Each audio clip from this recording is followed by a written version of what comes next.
Next at 10, we continue our series of reports with the We the People Wisconsin Economy Project.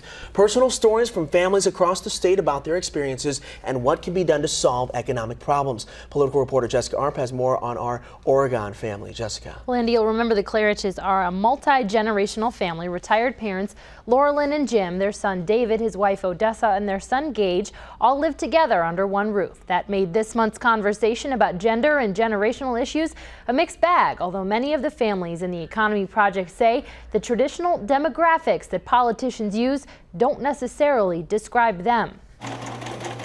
Between the whir of a sewing machine and the busy fingers of church ladies, sometimes we knot faster than they sew. Laurelyn Clarich has found the ties that bind. We were new in town and I didn't know anything, and they asked if I sewed and stuff, and they said, well, why don't you come along with us and try this? Laurelyn joined the Oregon Quilting Group a year ago, but to her, the women she spends time with once a week aren't only part of a club, they're who she identifies with. We usually talk about either our grandkids or what book we've read or what movie we've seen. Now in her 60s, Laurelyn says her important issues align with other seniors. A big one is Social Security and Medicare, and what they're going to do with that, because like they keep saying, oh, it's going to run out in however many years. Palmer Hoffland of La Crosse says those senior issues are also what's important to him. But when he's choosing a candidate, he's not just focusing on Social Security or Medicare. I look at it more from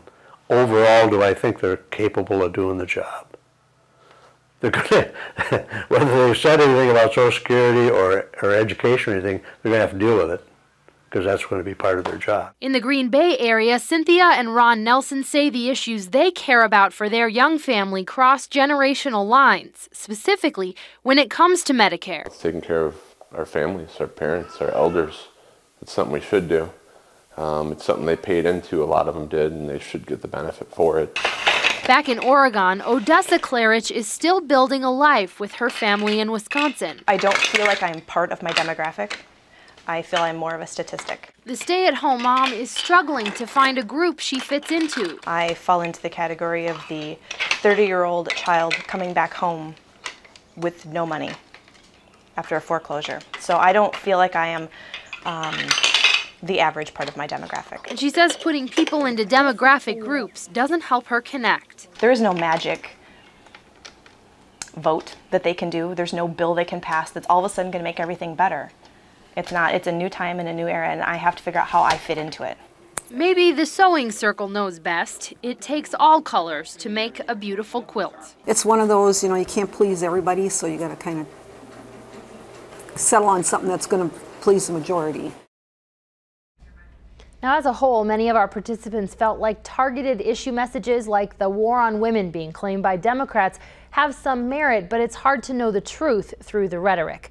To read more about other families that are participating in our We the People Economy Project, go to WTPeople.com. Makes you rethink those demographics we all talk about. That's right. It's a little bit broader than that. Yeah, Jessica, thank you so much.